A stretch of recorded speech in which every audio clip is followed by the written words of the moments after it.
Je m'inscrirai totalement dans la suite des propos que Jean-François Lamour et Chantal de Singly ont pu tenir. Je crois que c'est d'abord un défi que de se poser la question de savoir quelle sera notre profession dans 15 ans. Et moi, je me réjouis que vous abordiez ce sujet parce que je crois en effet que nous sommes à un moment où notre système de santé a besoin d'évoluer pour répondre à ce qu'on appelle l'évolution épidémiologique. Jean-François Lamour le premier, mais Chantal de Singly, avec la particularité de la situation à l'île de la Réunion et Mayotte, a montré aussi combien d'ailleurs nous avions des situations différentes selon les territoires.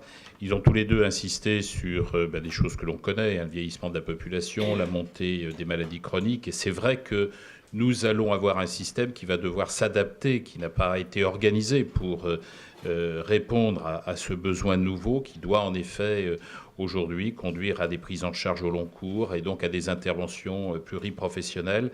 Et c'est évident que ma sœur kinésithérapeute aura une place particulière dans cette organisation de ce qu'on appelle de plus en plus aujourd'hui le parcours de santé de la population, le parcours de santé des personnes âgées, des personnes atteintes de pathologies chroniques. Et donc je suis en effet convaincu que la profession de ma sœur kinésithérapeute a, je dirais, un avenir devant elle, à condition qu'elle sache effectivement trouver sa place. Et je vais moi aussi dans le prolongement de ce que notamment Chantal de Singly évoquait tout à l'heure, avec les particularités de la Réunion, aller dans le même sens, parce que même si nous avons effectivement des situations différentes, nous avons des outils et nous avons en tous les cas des problématiques auxquelles il nous faut répondre qui sont très très proches. Quelques chiffres peut-être justement concernant l'Île-de-France pour bien montrer, et là m'adressant aux responsables effectivement de cette région, alors pour bien montrer quels sont d'abord les enjeux, y compris d'abord en termes démographiques. Alors je vais m'appuyer sur les chiffres de l'adresse qui sont issus des fichiers Adélie, donc il y a une fiabilité peut-être relative de ces chiffres, mais je voudrais attirer l'attention sur un certain nombre de particularités ici dans la région, puisque nous ne sommes pas tout à fait dans la même trajectoire que la situation nationale. La profession de ma sœur kinésithérapeute est une profession qui a une forte prédominance d'exercice libéral. Au 1er janvier 2013, 18% de l'ensemble des masseurs kinésithérapeutes français étaient en exercice. 18% des 75 300 masseurs kinésithérapeutes en exercice étaient en Île-de-France. Donc on représente à peine ce que représente l'ensemble de la population d'Île-de-France sur le plan national. Et 76% des masseurs kinésithérapeutes, un petit peu moins que le niveau national, étaient en exercice libéral, puisqu'on considère, je crois, qu'il y a 79% sur le plan national. Et par ailleurs, autre caractéristique qu'il faut aussi observer, c'est que votre profession est majoritairement masculine au niveau national, or elle est majoritairement féminine au niveau régional, puisqu'il y a 53% de femmes qui sont masseurs kinésithérapeutes en Île-de-France, il y en avait 51% en 2008, donc on a une augmentation de la représentation des femmes dans la profession ici dans la région. Par ailleurs, on a des inégalités, ce n'est pas spécifique d'ailleurs à la profession de masseur kinésithérapeute, mais nous avons des inégalités régionales d'état de santé de la population, je ne reviens pas sur ce point, mais aussi concernant la répartition de l'offre, avec des départements qui sont nettement mieux dotés que d'autres en la matière. Notamment, c'est vrai que nous avons Paris et dans une moindre mesure, qui sont les deux départements les mieux dotés de la région, mais nous avons, je pense à la Seine-et-Marne notamment et la Seine-Saint-Denis, un certain nombre de difficultés quant à la présence de professionnels. Et autre caractéristique, les effectifs de la profession augmentent moins fortement en Île-de-France qu'au niveau national, en particulier pour les professionnels libéraux. Donc il y a une bonne situation globalement, mais je crois que nous devons être particulièrement vigilants, puisque au cours des 5 dernières années, la croissance des effectifs est moins forte dans la région qu'au niveau national. Il y a une progression de 6% au niveau régional versus 17% au niveau national, que cette augmentation a porté davantage sur les masseurs-kinésithérapeutes salariés que sur les libéraux, et donc ça va aussi conduire à une organisation de l'offre de soins qui est en train de bouger. Pour les professionnels libéraux, la densité régionale en masseurs-kinésithérapeutes est donc inférieure à la densité nationale. Et comme je le disais, donc la Seine-Saint-Denis et la Seine-et-Marne ont donc des densités très inférieures à la densité régionale. Par ailleurs, je crois aussi qu'il faut que l'on soit conscient du fait que la profession de masseur-kinésithérapeute est une profession qui est plus âgée ici que dans l'ensemble de la France, l'ensemble du territoire national. 38% des masseurs-kinésithérapeutes franciliens ont plus de 50 ans contre 32% en France métropolitaine. Et 26% ont plus de 55 ans contre 23% au plan national. Donc on a aussi, sur le plan régional, une démographie plus âgée. Je crois aussi que ce sont des éléments qu'il faut que l'on intègre quand on réfléchit sur l'organisation de la profession dans les années à venir. Quelques éléments sur la formation, puisque notre région bénéficie d'un potentiel de formation important, mais la caractéristique de notre région, c'est qu'elle ne garde pas suffisamment ses diplômés. Depuis plusieurs années, l'Île-de-France disposait d'un quota de 561 places. En 2013, donc, ce quota vient d'être porté à 591 places. Il représente 23% du quota national, alors que la population francilienne tourne autour de 19%, la population nationale. Donc nous avons effectivement un quota qui est plus élevé, si je puis dire, que si on estime que le ratio population est un ratio qu'il faut prendre en considération. Mais comme vous le savez, les instituts de formation franciliens accueillent beaucoup d'étudiants originaires de province, et lorsqu'ils ont leur diplôme, ils ont tendance à repartir dans leur région d'origine. Là aussi, ce n'est pas spécifique à la profession de masseur-kinésithérapeute. Nous avons, concernant la formation des infirmières, le même problème ici dans notre région. Mais c'est donc des sujets, je les livre à votre réflexion, à notre réflexion, puisque naturellement, j'en porte une part de préoccupation et nous partageons en effet la recherche de solutions. Je crois qu'il faut que nous soyons effectivement très, très vigilants.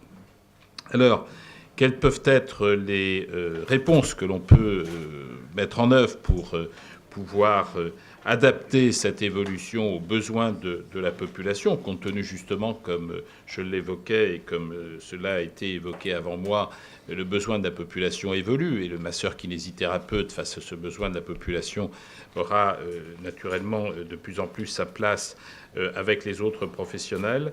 Je crois que d'abord, ce que nous souhaitons, c'est de promouvoir la profession à travers les stages en cabinet libéral, de favoriser l'implication des masseurs-kinésithérapeutes comme acteurs de prévention. Chantal de Saint-Gly y faisait une allusion tout à l'heure à propos justement de la prise en charge des maladies chroniques, la carence de certains autres professionnels de santé. Et je crois en effet que les masseurs-kinésithérapeutes ont un rôle tout à fait déterminant, en particulier, mais pas uniquement d'ailleurs, en particulier pour le maintien de l'autonomie des personnes âgées, la prévention du vieillissement et des conséquences du vieillissement. Mais il a été fait allusion au traitement du diabète ou d'autres pathologies, d'autres maladies chroniques. Je crois en effet que l'ensemble des professionnels, et y compris les masseurs kinésithérapeutes, ont naturellement toute leur place pour pouvoir contribuer au développement de cette prévention. Et puis d'autre part, la question aussi des actions de coopération, je vais en redire un mot, puisque nous avons effectivement un protocole qui a été déposé ici en Île-de-France, qui malheureusement n'a pas reçu l'agrément validation de la Haute Autorité de Santé. Mais moi, je souhaite que nous puissions effectivement poursuivre dans ce sens. Et donc, pour répondre aux défis que nous évoquions, expérimentation des stages de masseurs-kinésithérapeutes pour inciter les professionnels de santé à s'installer et à se maintenir, notamment en zone déficitaire. Je vais signer, je crois que c'est mercredi soir, d'ailleurs, une convention avec l'URPS masseurs-kinésithérapeutes d'Île-de-France pour pouvoir développer, comme on l'a déjà fait avec d'autres URPS, notamment avec l'URPS médecin, pour développer les actions permettant d'inciter, d'aider à l'installation des professionnels. Ce projet a été élaboré en concertation avec les instituts de formation. Je pense en effet que les étudiants qui ont fait leur stage de dernière année en zone fragile seront plus enclins à s'y installer. Donc je pense que c'est une première réponse aux questions de démographie que j'évoquais tout à l'heure. D'autre part, Chantal de Singly faisait une allusion là aussi pour la Réunion. Nous avons les mêmes objectifs concernant le développement de la télémédecine. La télémédecine, il n'y a pas qu'à la Réunion que nous pouvons en avoir besoin.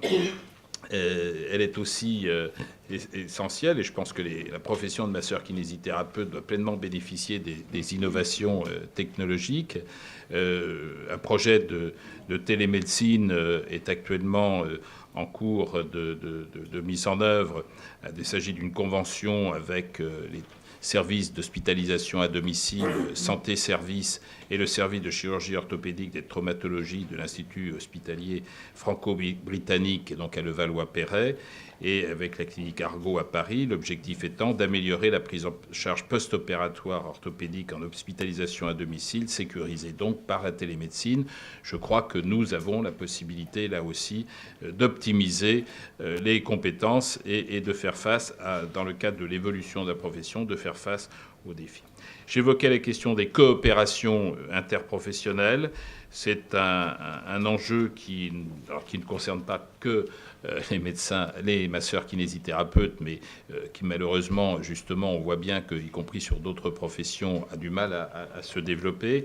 Donc je l'indiquais, donc c'est la mise en œuvre de ce qu'on appelle communément l'article 51 de la loi de 2009, de la loi Hôpital, Patient, Santé, Territoire. Il y a donc un protocole, effectivement, qui avait été déposé à l'ARS Île-de-France fin 2011 sur la prise en charge des pathologies respiratoires aiguës du nourrisson, afin que cette prise en charge puisse être améliorée grâce à un accès direct, sans prescription médicale préalable par les masseurs kinésithérapeutes. Il s'agissait de nourrissons, d'ailleurs, susceptibles de présenter un encombrement respiratoire dans le cadre des affections respiratoires aiguës, qui est particulièrement présent ici en Île-de-France. Nous avions donné, l'agence avait donné un avis favorable, et puis la Haute Autorité de Santé a refusé pour des raisons de sécurité. Peut-être faudra-t-il retravailler ce protocole. C'est très bien, Monsieur le Président. En tous les cas, sachez que l'Agence régionale de santé y est très attentive et que si nous pouvons vous aider, nous le ferons. Bon, c'est un sujet d'ailleurs je profite pour y faire une allusion, puisqu'il y a une réflexion qui est actuellement en cours sur la question des protocoles de coopération ici dans cette maison au Sénat, puisque j'ai été auditionné au cours de la semaine par des sénateurs sur ce sujet. On se rend bien compte d'abord que la procédure de l'article 51 est une procédure bien trop lourde qui ne facilite pas, même s'il est bien évident qu'il n'est pas question de faire n'importe quoi. Toute personne ne plaiderait naturellement dans ce sens, mais nécessite d'être une procédure quand même qui réponde mieux à une organisation du système plus souple, et il faudra naturellement que nous revoyions, enfin que le législateur revoie le cadre de ces protocoles de coopération. Mais en tous les cas, l'exemple auquel je viens de faire allusion ne doit pas, je crois, nous décourager. Et je serai en tous les cas, dans mes fonctions de directeur général de l'ARS Île-de-France, très attentif à porter d'autres projets de coopération entre les professionnels. Donc voilà quelques éléments que je voulais vous donner pour contribuer à votre réflexion. Je crois qu'en effet, c'est courageux de décider, de réfléchir. C'est quoi notre profession dans 15 ans? Je vous souhaite en tous les cas de bons travaux au cours de cette journée et vous redire toute l'attention que l'ARS Île-de-France porte à votre profession, avec d'autres professions de santé naturellement, au service de l'ensemble de la population de notre région. Merci.